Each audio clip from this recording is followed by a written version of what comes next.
masar waxay doonaysaa inay isbahaysi la samaysato suudaan iyo israa'el si ay uga hortagto saameynta sii kordhaysa ee dowladda turkigu ku leedahay soomaaliya.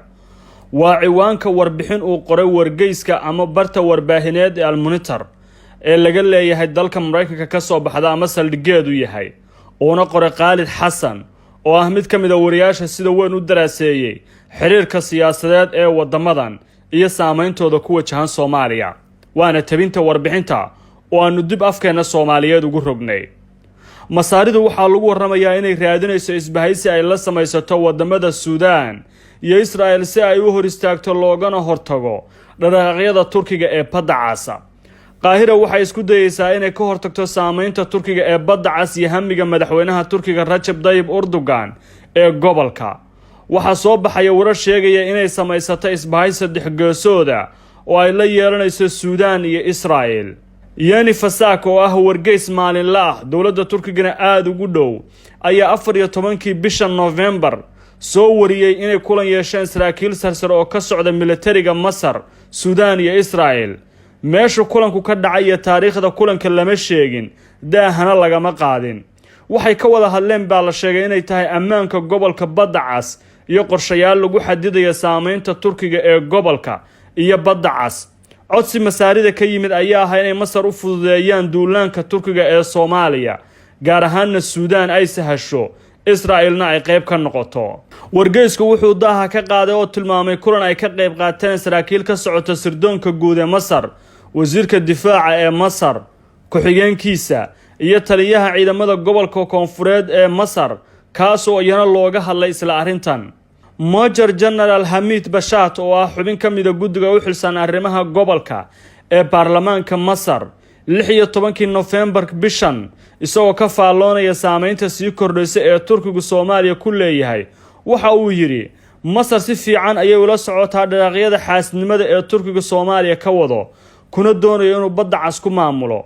Major General wuxuu war-saxaafadeedkiisa ku sheegay in Masar ammaanka dunida Carabta ay ilaalinayso iyadoo u maraysa isbahaysiyo iyo heshiisiyo, iyadoo sameynaysa jid ay kaga hortagayso hanjabaad kasta sida ay ka samaysay badda dhexe, iyadoo kaashanaysa golaha gaaska ee bariga badda dhexe. saameynta Turkiga ee Soomaaliya dhawaan ayay sare u sii kacday 7 November markii Turkigu ku dhawaaqay in Soomaaliya ay ka bixinayaan lacag dhan 2.5 milyan oo ah deyn ay hay'adda lacagta adduunka ee IMF-tu Soomaaliya ku lahayd. dhanka kale, danjiraha Turkiga u fadhiya Soomaaliya kuna uu la yeeshay ra'iisul wasaaraha Soomaaliya 6 November magaalada Muqdisho waxa uu wacd ku maray in kor loo qaadayo taageerada hagar la'aanta ee Turkigu ku taageeraya Soomaaliya. isla maalintaas ra'iisul wasaaraha Soomaaliya Maxamed Xuseen Rooble wuxuu booqday saldhig ciidamada Turkigu ku leeyahay Soomaaliya, gaar ahaan Muqdisho, kaasoo xarun lagu tababaro ciidamada Soomaalida ee loo yaqaan Turkisom. halkaas ra'iisul wasaaruhu wuxuu ku ammaanay saraakiisha Turkiga sida sarreysa ee xirfadu ku dheehan tahay ay ciidamada Soomaaliya u tababaraan, wuxuuna yiri xaruntan waxay tusaale u tahay rajada dib u dhiska ciidanka Soomaaliya. macnaha guud iyo nuxurka arrinta ku jira waxaa ka faallooday qoraa iyo falanqeeyo Suudaana oo la yiraahdo Altaqi Maxamed Cuthmaan, wuxuuna u sheegay wargeyska Almunitar Turkigu wuxuu soo ceshaday Soomaaliya si magdhow ay ugu noqoto saameyntiisa Suudaan ee uu lumiyay kadib dhicitaankii madaxweynihii ee Suudaan Umar Hassan al-Bashir. hogaamiyihii hore ee Suudaan wuxuu isbahaysi istiraatiiji u ahaa madaxweynaha Turkiga Recep Tayyip Erdogan, wuxuuna siiyay oo ku wareejiyay Turkiga jasiirad la yiraahdo Sukin ee badda Cas si ay u hoos timaado xukunkiisa. 26 November ee sanadkii 2017 Recep Tayyip Erdogan wuxuu sheegay in Umar Hassan al-Bashir ay ku heshiiyeen in Turkiga la siiyo jasiiradda badda Cas. falanqeeyaasha iyo dadka rogroga waxay tallaabada Turkigu qaaday u arkeen isku day lagu hareereynayo danaha Masar ee badda Cas. falanqeeyahan Suudaan u dhashay waxa uu intaa ku daray in tagitaankii Umar Hassan al-Bashir uu soo afjaray oo dhameeyay hamigii Turkigu ku doonayay inay Suudaan ku maamulaan. arrintu waxay fursad u abuurtay Masar, taasoo inay Suudaan galaangal iyo isbahaysi military oo istiraatiiji ay Suudaan la samaysato ammaanka iyo danaha Carabta. 14 bisha November waxaa Suudaan yimid 2 unug oo ka mid ah ciidamada Masar, unugta Siqa iyo unugta ciidamada cirka, waxayna yimaadeen saldhig ciidamada cirka ee Suudaan ay leeyihiin oo la yiraahdo Marwa.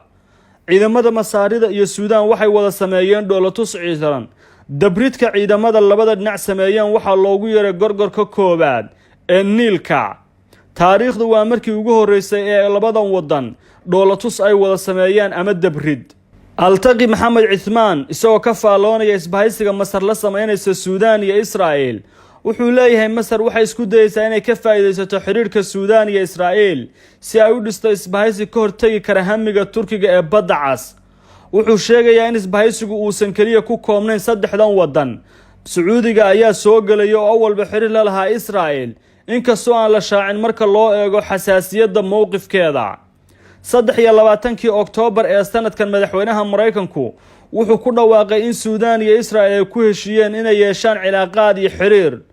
Maxamed Cithmaani wuxuu sheegay in isbahaysigu noqon doono mid xooggan oo guuleysta ka mid noqoshada Israa'iil awgeed oo ka baqaysa hanjabaadda Turkiga iyo Iiraan iyo xoojinta fiditaanka Turkiga ee gobolka Badda Cas.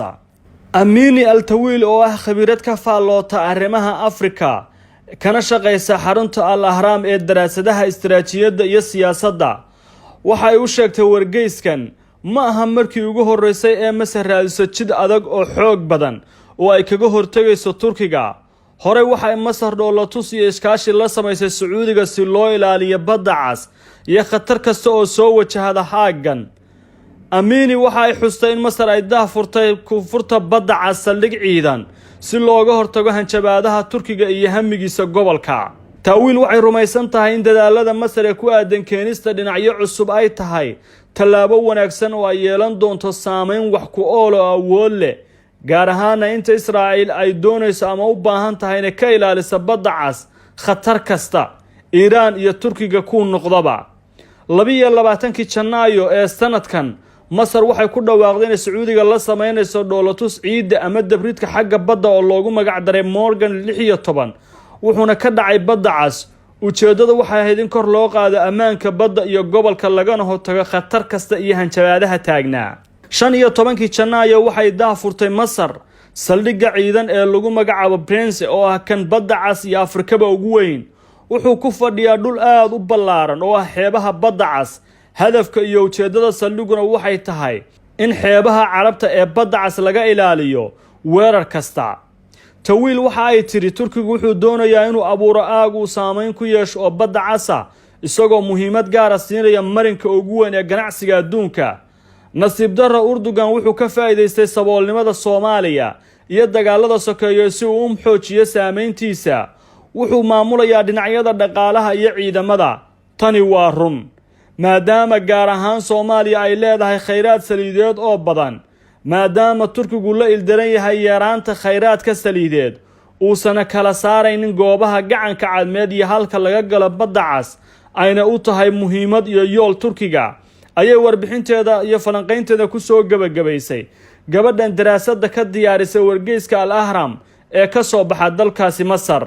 wasiirkii hore ee wasaaradda ganacsiga iyo warshadaha Soomaaliya Cabdullaahi Cali Xasan wuxuu ka sheegay golaha dhaqaalaha ee Turkiga iyo Afrika Turkey Africa Economic Forum ganacsiga Turkiga iyo Soomaaliya dhexmaray sanadkii hore inuu gaaray 37% uu kor u kacay oo ah 206 milyan oo dollar marka la barbar dhigo sanadkii 2007 oo ahaa 150 milyan.